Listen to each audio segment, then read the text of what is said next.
सभी साथियों को मेरा नमस्कार। मैं अखिलेश स्वागत करता हूं आप सभी का आपके YouTube channel doctor AP education पर।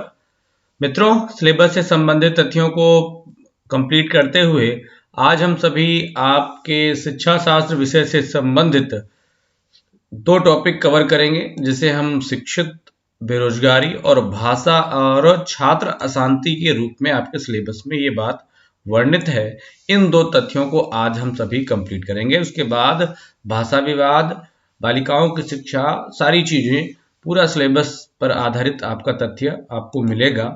चलिए बिना समय गवाए हम सभी आज के अपने इस टॉपिक को पढ़ना प्रारंभ करते हैं। मैं जान रहा हूं कि वीडियो काफी गैप के बाद आपको मिल रहा है, लेकिन प्रत्येक अच्छे कार्य को करते हुए बीच में कुछ न कुछ बाधाएं जरूर आ जाती हैं, परंतु आप सभी का स्नेह और प्रेम मुझे प्रोत्साहन देता है और उन सभी बाधाओं से लड़ने की ताकत देता है जो आप तक पहुंचने में मुझे रुकावट उत्पन्न करती हैं। चलिए, तो तथ्यों को, सिलेबस को कंप्लीट करते हुए छात्र अशांति, जिसे हम स्टूडेंट डिस्टरबेंस के नाम से भी जानते हैं, के बारे में पढ़ना प्रारंभ करते हैं। क्या है ये छात्र अशांति? तथ्यों को पढ़ें, उससे संबंधित जरा सा एक इससे जो भी सामाजिक परिवेश में इस शब्द का प्रयोग क्यों चलन में आया है, इनको जानने का प्रयास करें। तो थोड़ा सा आप सभी इस समय विद्यालयों, महाविद्यालयों की परिस्थितियों पर ध्यान दीजिए कि किस प्रकार से शिक्षा का राजनीतिकरण होना प्रारंभ हो गया। शिक्षा को व्यापार बना दिया गया। जब तक आपके पास अच्छे इनकम नहीं है, अच्छी फीस देने की स्थिति में आप नहीं है, आप कल्पना नहीं कर सकते कि किस प्रकार से आपको धन के आधार पर ही शिक्षा आपको उपलब्ध कराई जा रही है, प्रोवाइड कराई जा रही है। उन सब स्थितियों से छात्रों का कभी न कभी, कुछ ऐसे छात्र हैं जिनमें योग्यता है परंतु कुछ साधनों के अभाव में जब उन्हें वह तथ्य प्राप्त नहीं होते, वह शिक्षा प्राप्त नहीं होती, तो उनके मन में खिन्नता आती है। और ऐसी स्थितियों पर चिंता जाहिर करते हुए कोठारी आयोग ने लिखा कि इस तरह की घटनाएं पिछले कई वर्षों से उच्चतर शिक्षा का अंग रही हैं, परंतु सबसे अधिक और विशेष चिंता की बात यह है कि स्थिति और भी बिगड़ रही है और इस प्रकार के कार्यों को बिना किसी पश्चाताप के तथा असंगत छिछले आधारों पर करने की प्रवृत्ति बढ़ती जा रही है।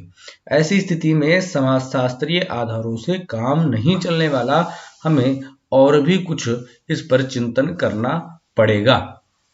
कहने का मतलब यह है कि अभी आपने कुछ समय पहले ही देश के एक प्रतिष्ठित विश्वविद्यालय में भारत तेरे टुकड़े होंगे, ऐसे नारों का भी आपने उद्बोधन सुना हुआ है। तो ऐसे विश्वविद्यालय जहां से राष्ट्र निर्माता निकलने वाले थे, वहां से देश के टुकड़े करने वाले लोग निकलेंगे, तो जरूर चिंता का विषय समाज को बनेगा।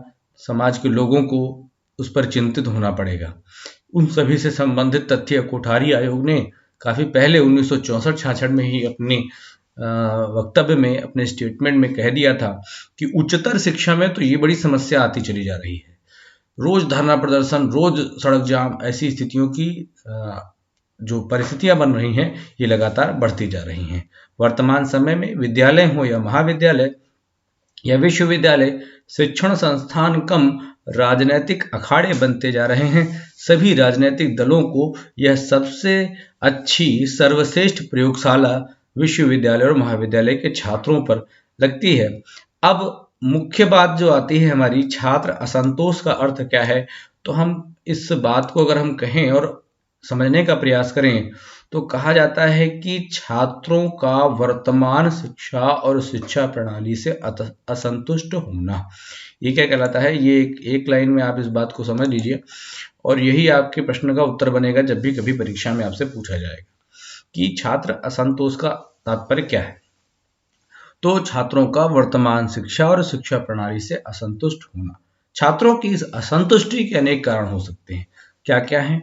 पहली तो शिक्षा का निजीकरण। जिस प्रकार से शिक्षा का निजीकरण हुआ है, उस आधार पर समाज के सभी वर्ग शिक्षा प्राप्त करने के लिए उनको अवसर प्राप्त नहीं हो पा रहे। अच्छा धन है, अच्छी तनख्वाह है, अच्छा पैसा है, तभी अच्छे विद्यालयों में आपको शिक्षा प्राप्त करने की स्थिति परिस्थिति बन पाती है, अन्यथा आप सरकारी विद्यालयों की स्थितियां भी देख रहे हैं। और अगला बात वही आ जाती है कि सरकारों की शिक्षा के प्रति उदासीनता भी एक छात्रों की असंतुष्टि का कारण है। और ऐसा उबाऊ पाठ्यक्रम जो जीवन से जिसका संदर्भ नहीं रह जाता, तो ऐसे रोचक पाठ्यक्रम का अभाव होने के कारण भी छात्र अपनी शिक्षण प्रणाली से असंतुष्टि दर्शाते हैं। रोजगार उसको ऐसा पाठ्यक्रम पढ़ते हैं जिसको पढ़ने के पश्चात उन्हें रोजगार प्राप्त नहीं होता, तो रोजगार उन्मुख पाठ्यक्रम का अभाव भी छात्रों में ऐसी स्थितियों को पनपने देता है। और शिक्षा में शिक्षित बेरोजगारी तो पूरा एक चैप्टर हम अभी पढ़ेंगे।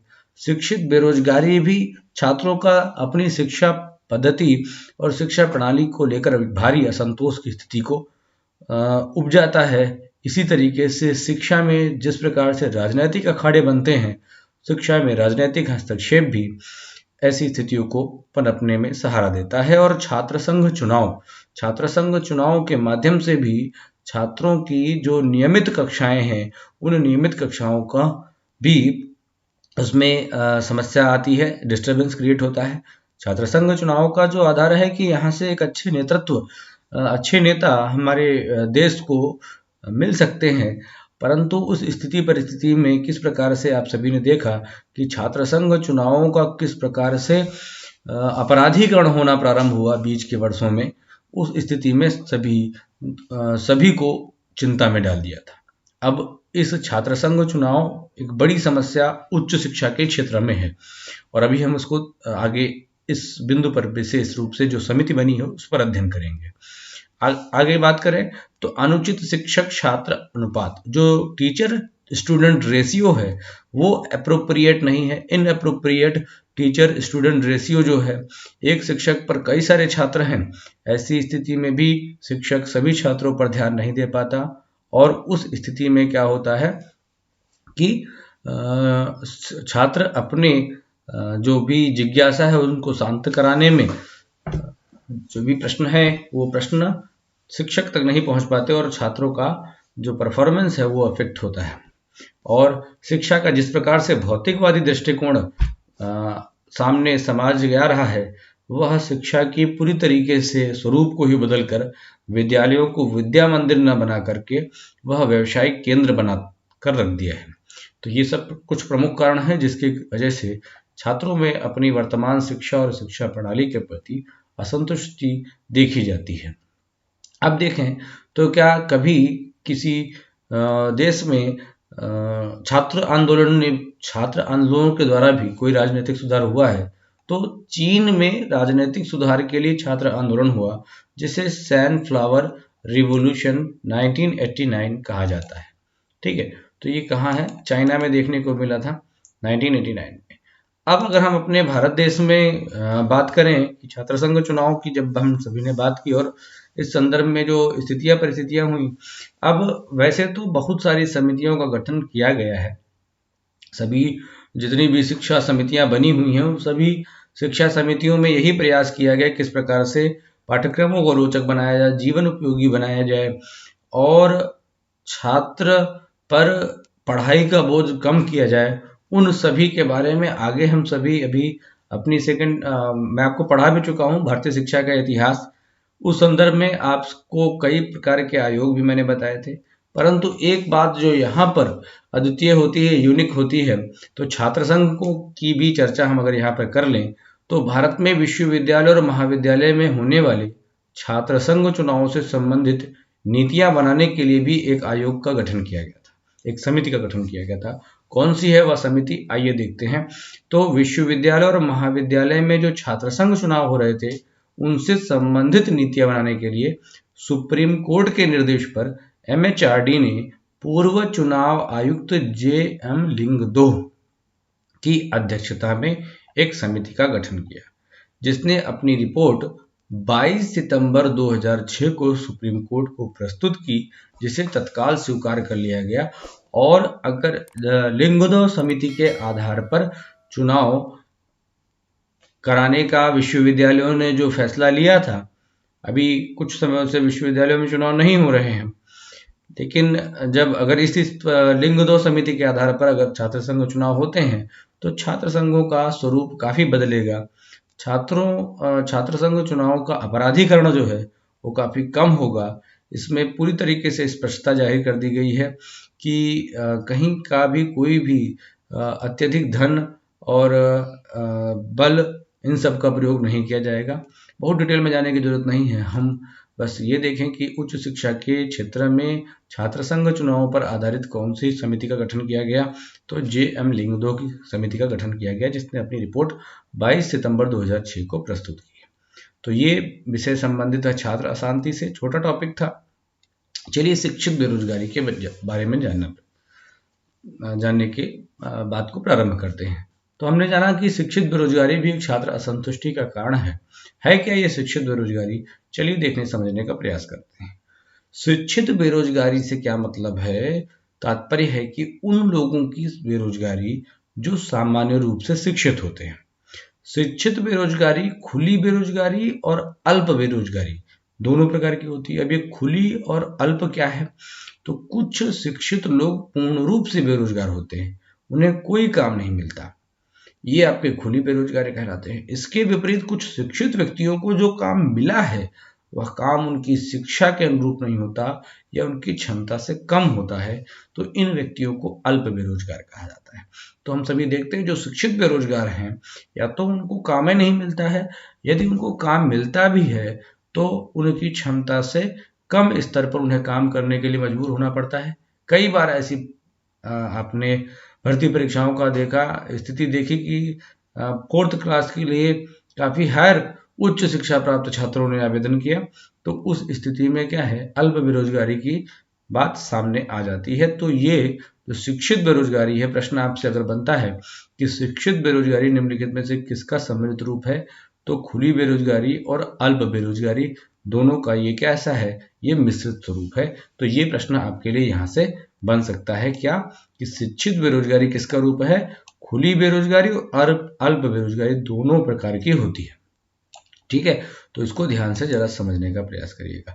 आगे बढ़ते हैं कि अब अगर समाज में ये शिक्षित बेरोजगारी रही तो क्या होगा, क्या दिक्कतें आएंगी? तो इसका प्रभाव अगर हम समाज में देखें तो जब मानव संसाधन विकास मंत्रालय यानी शिक्षा मंत्रालय को बदलकर 1985 में फिर से इसको मानव संसाधन विकास मंत्रालय किया गया, तब ये कहा गया था कि मानव को हम एक रिसोर्स के रूप में प्रयोग करेंगे।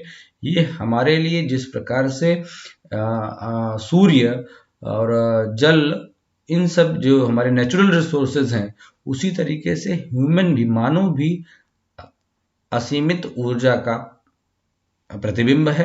उसमें भी कई सारी योग्यताएं हैं और उन सभी योग्यताओं का यदि हम सदुपयोग करते हैं तो हम अपने देश को उत्तम शिखर की ओर ले जा सकेंगे।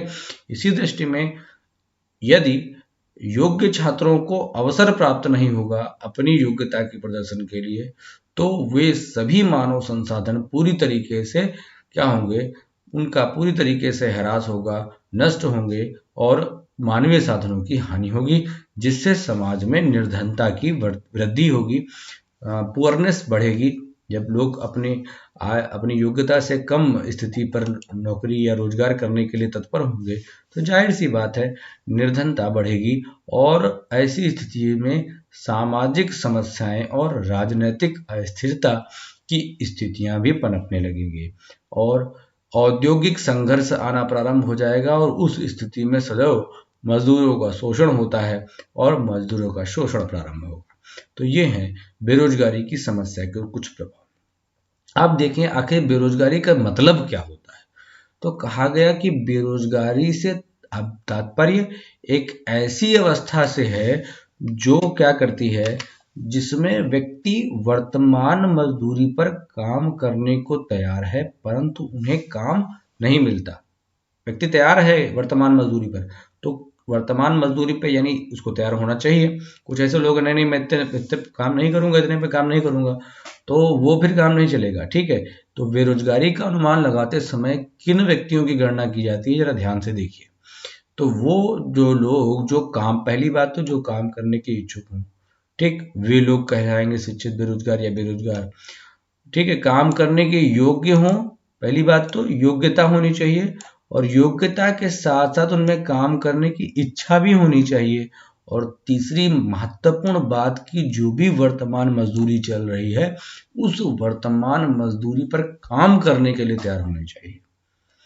ठीक, अब अगर हम एनएसएसओ के आधार पर बात करें और समाज में जो भी औपचारिक व्यवस्थाएं बनी हुई हैं तो किन किन लोगों को हम बेरोजगार में या शिक्षित बेरोजगार में डालते हैं, तो कहा गया मैट्रिक पास। मैट्रिक पास भैया क्या होता है, लगभग आपका जो 12th जो क्वालिफाइड यानी 12th पास बच्चे हैं उन व्यक्तियों को ही शिक्षित बेरोजगारी में रखा जाता है, और इस दृष्टि से केरल में सर्वाधिक शिक्षित बेरोजगारी ऐसी मानी जाती है बात। ठीक है, फिलहाल अगर आप किसी राज्य पर ऐसा बात ना करें तो आपको सिर्फ ये जानना है कि किस स्तर के व्यक्तियों को शिक्षित बेरोजगार कहा जाता है, तो मैट्रिक पास व्यक्तियों को। ठीक है, ये एक आपके लिए बढ़िया कंटेंट मिला। ठीक, कि मैट्रिक पास। दूसरा, सामान्य रूप से किन व्यक्तियों को आर्थिक रूप से सक्रिय माना जाता है, तो हमारे भारत में 15 से 60 वर्ष की आयु के 15 से 59 वर्ष की आयु के जो व्यक्ति हैं उनको हम आर्थिक रूप से सक्रिय मानकर चलते हैं कि ये सभी लोग अपने जीवन में जो कार्य करेंगे उसका उत्पादन, जो कार्य का उत्पादन होगा वह समाज के लिए और राष्ट्र के लिए और उनके परिवार के लिए उपयोगी सिद्ध हो सकता है। अब अगर बात करें तो भारत में कितनी बेरोजगारी है, कितने प्रतिशत बेरोजगारी है, इससे संबंधित आंकड़ों को कौन प्रस्तुत करता है, तो ये प्रश्न आपकी परीक्षा में आ चुका। कौन प्रस्तुत करता है, राष्ट्रीय नमूना सर्वेक्षण कार्यालय NSSO, national sample survey organisation द्वारा भारत में बेरोजगारी संबंधी आंकड़े प्रस्तुत कराए जाते हैं। अब अगर देखें तो कितने दिन का काम मिलना चाहिए 365 दिनों में, कहा गया वार्षिक रोजगार का अगर आकलन किया जाता है तो वो मानक संख्या 270 दिनों की है। ठीक है, तो 270 दिन कै महीना होगा जरा कोई बताएगा? ठीक है, कमेंट बॉक्स में बताइएगा। तो 30 का एक अगर हमारा महीना है तो लगभग 9 महीने की बात होगी ना, 9 त्रिक 27, हाँ ठीक, तो 9 महीने की बात, यानी 9 महीने तक जिसने काम किया है उसको कार्य दिवसों का एक मानक संख्या मानी जाती है। अब इस 270 दिनों में लोगों के पास कितने दिन का काम है, कितने दिन का काम नहीं है, उस आधार पर बात करें तो अगर किसी व्यक्ति के पास 35 दिनों से भी कम दिनों का रोजगार रहा, इस 270 दिन तो माना गया है मानक संख्या है, उस 270 में से 35 दिन से भी कम अगर उसके पास रोजगार रहा तो क्या होगा, उसको हम क्या मानेंगे, उसको पूर्ण बेरोजगार माना जाएगा। ठीक, समझ में आ गई बात? 35 से कम तो पूर्ण बेरोजगार। यदि उसके कार्य दिवस पर 30 दिनों से ज्यादा, मतलब 30 दिनों से ज्यादा और 135 दिनों से कम दिनों तक उस रहा तो उसे हम अल्प बेरोजगार या अर्ध बेरोजगार कहेंगे। ठीक, इतनी बात समझ में आ रही? और अगर उसके पास 135 दिनों से ज्यादा दिनों का रोजगार रहा तो उसे हम पूर्ण रोजगार व्यक्ति कहेंगे। ठीक है, और कुल कितना है हमारा 270 दिन का, कार्य दिवसों का मानक संख्या कितनी है 270। 35 दिन तक अगर वो काम किया है तो उसको हम पूर्ण बेरोजगार कहेंगे। 35 से लेकर 135 तक, यानी 30 से लेकर 135 तक अगर काम किया तो अर्ध बेरोजगार, और 135 से ऊपर अगर उसने काम किया है तो उसको हम पूर्ण रोजगार प्राप्त व्यक्ति कहेंगे। अच्छा भाई, ये सारी बातें हो गई। अब अगर देखें क्या हमारे भारत देश में क्या कोई कमेटियों का गठन किया गया है क्या, तो ये वर्णन मिलता है कि सन 1929 में, ठीक इसी समय 1929 यानी 1927 में हर्टाग कमेटी का भी गठन हुआ था। ठीक, तो उसी समय इस समिति का भी गठन है। जरा देखते हैं, सन 1929 में उत्तर प्रदेश सरकार ने सप्रू कमेटी का गठन किस लिए किया था, बेरोजगारी के कारणों की जांच और उनका निवारण करने के लिए जो सुझाव देना था उसके लिए इस सप्रू कमेटी का गठन 1929 में किया गया। समिति ने अध्ययन किया और कहा कि जो बेरोजगारी का प्रमुख कारण है ये हमारी दोषपूर्ण शिक्षा है। हमारी शिक्षा का हमारे वास्तविक जीवन से कोई संबंध नहीं है, क्योंकि उस समय सिर्फ और सिर्फ बाबू बनाने की शिक्षा दी जाती थी, क्लर्क चाहिए थे अंग्रेजों को। ठीक है, आत्मनिर्भर भारत की बात नहीं हो रही थी। तो ये बात 1929 में सप्रू कमेटी का गठन हुआ। अब अगर देखें कि गरीबी जो आई, निर्धनता जो आ जाती है, उस गरीबी रेखा का निर्धारण कैसे होता है, क्या इसके संदर्भ में कोई समितियों का गठन हुआ है? तो हाँ, 4-5 समितियों का गठन हुआ है। अलग समिति 1979, लकड़वाला समिति 1993। ये 3 समितियां ज़्यादा इंपॉर्टेंट हैं आपकी। लकड़वाला और सचिन तेंदुलकर नहीं है, ये सुरेंद्र तेंदुलकर हैं। ठीक, रंगराजन समिति 2012। ठीक, तो लकड़वाला जो था वो मतलब जो ये समिति थी वो कैलोरी के आधार पर, यानी जितनी हमारी ऊर्जा की आवश्यकता होती उस आधार पर। तेंदुलकर समिति और रंगराजन समिति कितना पैसा कमाते हैं लोग, इस आधार पर बात कही गई थी। ठीक है, ये सब भी संबंधित कुछ समितियां हैं जिनकी आप सन याद कर लीजिए, ये आपके परीक्षा के लिए महत्वपूर्ण हो सकते हैं। लकड़वाला 1993, सुरेंद्र तेंदुलकर समिति 2009 और रंगराजन समिति 2012। ठीक, चलिए भाई, अब अगर देखें तो भारत में बेरोजगारी दूर करने के लिए चलाए जा रहे कौन कौन से प्रमुख कार्यक्रम हैं, और इन प्रमुख कार्यक्रमों को पढ़कर हम अपनी बात को पूरी करते हैं। तो चलिए देखते हैं सरसरी तौर पर कौन कौन सी योजनाएं भारत में बेरोजगारी को दूर करने के लिए चलाई जा रही हैं। तो कहा गया प्रधानमंत्री रोजगार सृजन कार्यक्रम। ठीक है, प्रधानमंत्री रोजगार सृजन कार्यक्रम, प्रधानमंत्री एम्प्लॉयमेंट ग्रोथ प्रोजेक्ट या प्रोग्राम खादी एवं ग्रामोद्योग आयोग द्वारा 15 अगस्त 2008 से शुरू किया गया। ठीक है, कब से? 15 अगस्त 2008। अच्छा भाई, कौशल विकास देखें तो कौशल विकास की बात कही थी किसने? अगर आप मेरे वीडियोस रेगुलर देख रहे हैं तो मैंने एक आयोग में बता रखा है कि अब जो है कि व्यावसायिक शिक्षा को कौशल विकास कहा जाएगा। किस आयोग ने कहा, जरा ये हमें कमेंट करके बताइएगा, फिर आपको मैं वहां पर जवाब दूंगा। अगर नहीं पता तो नहीं लिखकर बताइए, तो आपको मैं बताता हूँ। ये प्रश्न बड़ा इंपॉर्टेंट है कि कब से व्यावसायिक शिक्षा को कौशल विकास शब्द का प्रयोग किया जाएगा, ये किस आयोग ने कह रखा है। ठीक, तो प्रधानमंत्री कौशल विकास योजना भारत सरकार की एक योजना है जिसे जुलाई 2015 में शुरू किया गया, और इस योजना के तहत 2020 तक 1 करोड़ युवाओं को प्रशिक्षण देने की योजना बनाई गई है। इस योजना का उद्देश्य ऐसे लोगों को रोजगार मुहैया कराना है जो कम पढ़े लिखे हैं या जिन्होंने बीच में ही स्कूल छोड़ दिया है। तो चलिए इतनी बात को ध्यान में रखते कौशल विकास 2015, जुलाई 2015।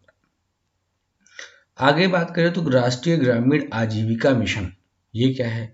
ग्रामीण विकास मंत्रालय का उद्देश्य ग्रामीण गरीब परिवारों को देश की मुख्य धारा से जोड़ना और विभिन्न कार्यक्रमों के जरिए उनकी गरीबी को दूर करना है। इस बात को ध्यान में रखते हुए मंत्रालय ने जून 2011 में आजीविका राष्ट्रीय ग्रामीण आजीविका मिशन की शुरुआत की। इस योजना की महत्वपूर्ण बात क्या है कि इस योजना के तहत जम्मू कश्मीर के युवाओं के लिए हिमायत तथा वामपंथी उग्रवाद से प्रभावित युवाओं के लिए कार्यक्रम रोशनी योजना शुरू की गई। ठीक है, तो ये बढ़िया प्रश्न है कि कार्यक्रम रोशनी योजना का संबंध किससे है? पहली बात तो राष्ट्रीय ग्रामीण आजीविका मिशन से है। दूसरा, वामपंथी उग्रवाद से प्रभावित क्षेत्रों के युवाओं के लिए आजीविका मिशन से संबंधित ये योजना है, और हिमायत कहाँ की है? ये जम्मू कश्मीर के युवाओं के लिए। आगे नरेगा और मनरेगा से आपके यहाँ परीक्षा में प्रश्न आ चुका है। ठीक है, तो इस पर देखते हैं। महात्मा गांधी राष्ट्रीय ग्रामीण रोजगार गारंटी अधिनियम मनरेगा। ठीक, पहले नरेगा था, राष्ट्रीय ग्रामीण रोजगार गारंटी अधिनियम, और उसके बाद ये मनरेगा हुआ। कब हुआ देखते हैं। भारत में यह क्या है? भारत में लागू एक रोजगार गारंटी योजना है जिसे 7 सितंबर 2005 को विधानसभा द्वारा अधिनियमित किया गया। 2005 में अधिनियमित किया गया। ठीक है, और ये जो है 2 फरवरी 2006 को राष्ट्रीय रोजगार गारंटी योजना के रूप में प्रारंभ हुआ। तो परीक्षा में आपके प्रश्न आया था कि नरेगा 2006 और मनरेगा कब है? यह योजना प्रत्येक वित्तीय वर्ष में किसी भी ग्रामीण परिवार के उन वयस्क सदस्यों को 100 दिन का रोजगार उपलब्ध कराती है जो प्रतिदिन 220 रुपए की सांविधिक न्यूनतम मजदूरी पर सार्वजनिक कार्य संबंधित अकुशल मजदूरी के लिए तैयार है।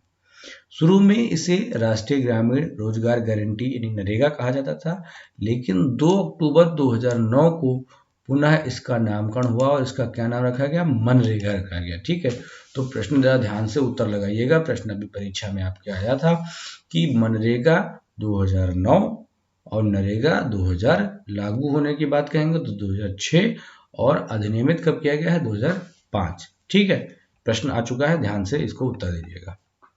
अब आगे बात करें मेक इन इंडिया, तो मेक इन इंडिया 25 सितंबर 2014 को मेक इन इंडिया हुआ। ठीक है, मेक इन इंडिया 2014 माने मोदी आ गए। ठीक, तो मोदी मेक इन इंडिया के ज़्यादा पक्षधर हैं। ठीक, तो 2014 याद रखिएगा इस तरीके से। इसका उद्देश्य देश में औद्योगिक विकास और वैश्विक निवेश और रोजगार को बढ़ावा देना है। चलिए आगे बढ़ते हैं। दीनदयाल उपाध्याय श्रमेव जयते, ठीक, इसको जरा सा ध्यान रखिएगा। 16 अक्टूबर 2014 को ये भी लागू की गई है। ठीक है, दीनदयाल उपाध्याय जी के नाम से श्रमेव जयते कार्यक्रम को पीएम नरेंद्र मोदी द्वारा 16 अक्टूबर 2014 को शुरू किया गया है। ठीक है, श्रम योगी कहा गया। प्रधानमंत्री युवा योजना PMYY, ठीक है, प्रधानमंत्री युवा योजना। प्रधानमंत्री युवा रोजगार योजना की शुरुआत प्रधानमंत्री नरेंद्र मोदी द्वारा 9 नवंबर 2016, ठीक है, युवा योजना कब है, 9 नवंबर 2016 को बेरोजगारों को रोजगार प्रदान करने के उद्देश्य इस योजना का प्रारंभ किया गया था। और इस योजना के अंतर्गत लोगों को खुद का बिजनेस शुरू करने के लिए पूंजी जो है वो लोन के रूप में दी जाती है और इस लोन का ब्याज दर काफी कम रखी गई है, परंतु ये लोन मिलता इतनी आसानी से नहीं। डिजिटल इंडिया योजना, इस योजना की शुरुआत 21 अगस्त 2014 में की गई और इसका उद्देश्य डिजिटल साक्षरता और सेवा का विस्तार करना है। तो डिजिटल इंडिया 2014। प्रधानमंत्री जनधन योजना बहुत बहुत बहुत प्रचलन में रही, याद रखिएगा। इस योजना की शुरुआत कब हुई, 28 अगस्त 2014 को। इसका मुख्य उद्देश्य क्या है, भारत में वित्तीय समावेशन पर राष्ट्रीय मिशन और इसका उद्देश्य देश भर के सभी परिवारों को बैंकिंग सुविधा मुहैया कराना है। तो ये कुछ योजनाएं हैं और आपके 2 टॉपिक कवर हुए, शिक्षित बेरोजगारी और छात्र अशांति। कल यानी एक दिन बाद मैं आपको बालिकाओं की शिक्षा के बारे में पढ़ाऊंगा, नारी शिक्षा। ये पूरी तरीके से कंटेंट प्रिपेयर हो चुके हैं। ठीक, पूरी बात शुरू होगी वेदों से लेकर के मैं आपको बताने का प्रयास करूंगा और सीधे वर्तमान समय तक कब पहला विश्वविद्यालय खुला, इसके संदर्भ में कौन कौन सी समितियां बनी, सब बातें जितनी भी तथ्य पढ़े जा सकते हैं उन सबको मैं आपको बताने का प्रयास करूंगा। ठीक है, तो चलिए तब तक चैनल को सब्सक्राइब करिए अगर आप नए हैं चैनल पर तो, और मिलते हैं अगले लेक्चर में। पढ़ाई कंटिन्यू रखिए, कुछ जो भी बाधाएं आएंगी वो बाधाएं दूर होंगी। बाधाओं से वीर कभी नहीं घबराते हैं, कायर घबराते हैं। तो आप सभी हमारे साथी वीर योद्धा हैं, राष्ट्र का निर्माण करने वाले हैं, इन सब से हम कभी डरने वाले नहीं हैं। चलिए तब तक के लिए धन्यवाद। भारत माता की जय।